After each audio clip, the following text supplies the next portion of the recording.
Well, everyone, the Oscars are officially over, and I'm not just talking about the award season itself. We have a wonderful evening's entertainment lined up for you. 23.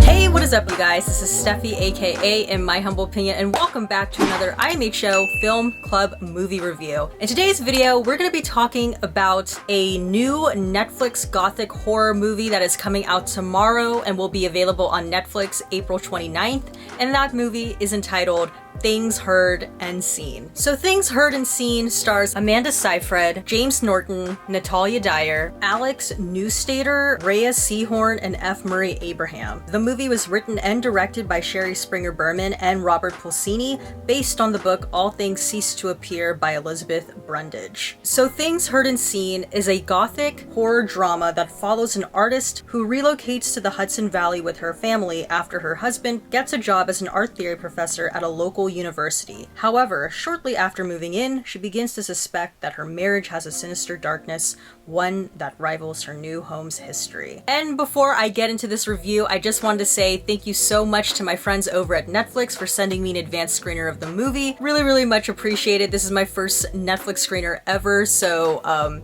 that's exciting. And I also just have to reiterate too, Things Heard and Seen is going to be available to stream on Netflix tomorrow, April 29th. Just in case you want to watch. But now, as in all my movie reviews here on this channel, I'm going to be talking about the pros, the cons, and then I'm going to give my overall rating and review at the very end, so let's get into it.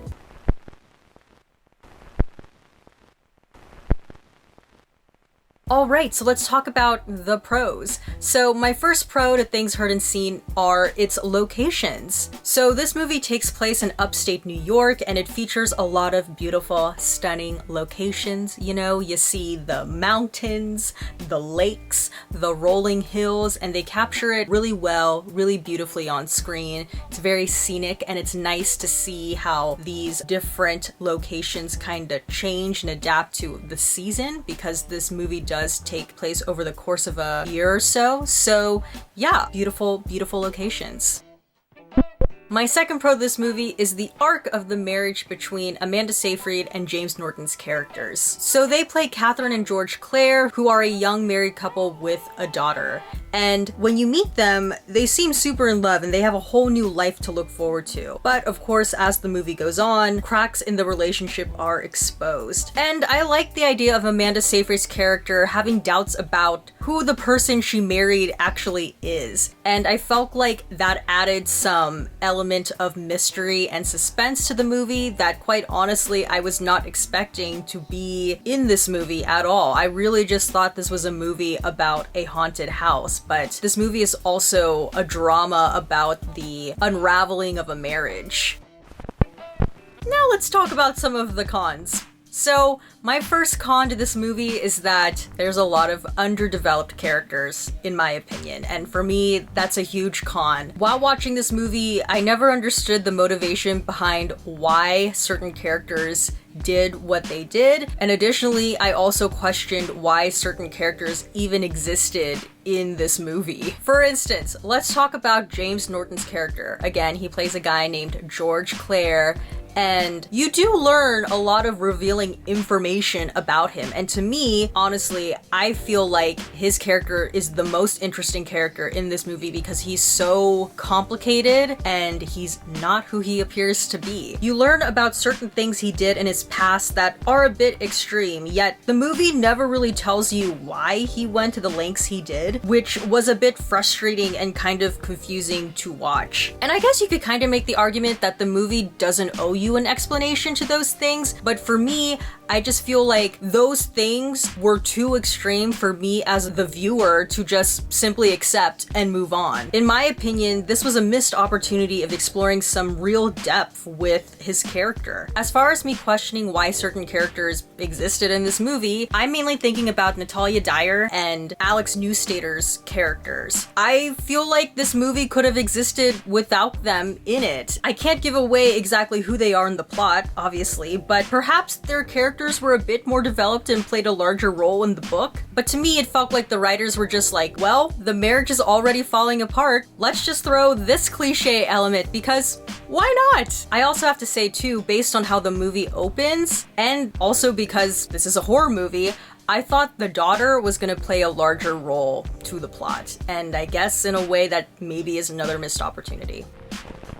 My second con of this movie is that I wish we learned more about the house and its previous owners. And I think this is a very traditional idea to see in a lot of these haunted house movies, and Things Heard and Seen does that, but for me, it doesn't do that enough. Especially because Amanda Seyfried's character has such a strong connection to the house and its previous owners, plus the story has a theme of history repeating itself. It just would have been nice to get even more background information about the house and who previously lived there, so that the connection that Amanda Seyfried's character is feeling to the home just hits more emotionally. My third con to this movie is its lack of editing. I feel like the story had a lot of potential, you know, it has this really nice element of mystery to it. So to me, if they would have played around with the editing a bit more and told this story in a non-linear way to play up the mystery element, I think this movie really could have been saved. I wish the movie made us feel like we were figuring things out alongside Catherine as she was trying to solve this mystery of the house and her husband. But instead, the movie ends up just being us watching her put the pieces together of something that we already know. To me, if they would have played around with the editing a bit more, so us, the audience, and Catherine were kind of figuring everything out together, it would have added this nice element of suspense to the movie and would have definitely improved the third act. My fourth con to this movie are its special effects. Now, I by no means am a special effects stickler. I'm not that person that watches a movie or a show and is like, ooh, that looked really fake. So for me to notice that the special effects are a bit lackluster, that's saying something. Alright, well, before I let you guys know what grade I gave this movie, I'm gonna do something a bit different, and I'm gonna give my last minute thoughts on the movie and then tell you my grade. Let me know if you guys like it better this way, or if you would like to know what the grade is before I give my little review. So, Things Heard and Seen felt promising at the beginning, but it just missed the mark on so many levels. From its underdeveloped characters to its subpar special effects, when it was over, I couldn't help but think of all the missed opportunities they had to make this a somewhat decent movie. I'm not quite sure if this is a reflection of the movie itself, or if the book was just too difficult or not worth adapting for the screen at all. And so, because of that, I'm giving Things Heard and Seen a C. That's about it for this video. If you liked it, please give this video a thumbs up. Don't forget to hit the subscribe button, and please turn on the notification button down below so you know when a new video from me comes out, and comment down below your thoughts on Things Heard and Seen. Even though this definitely is not one of my higher graded movies that I've reviewed on the channel, I still would like to say thank you to Netflix for giving me the opportunity to watch this movie in advance so that I can make a review about it here on my channel. Thank you to Netflix for doing that and being so cool. If you are still interested in watching Things Heard and Seen, it will be available to watch tomorrow on Netflix, April 29th.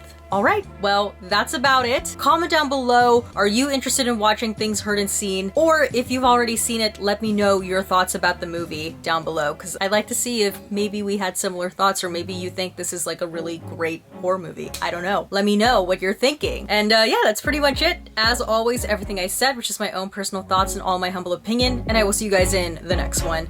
Bye!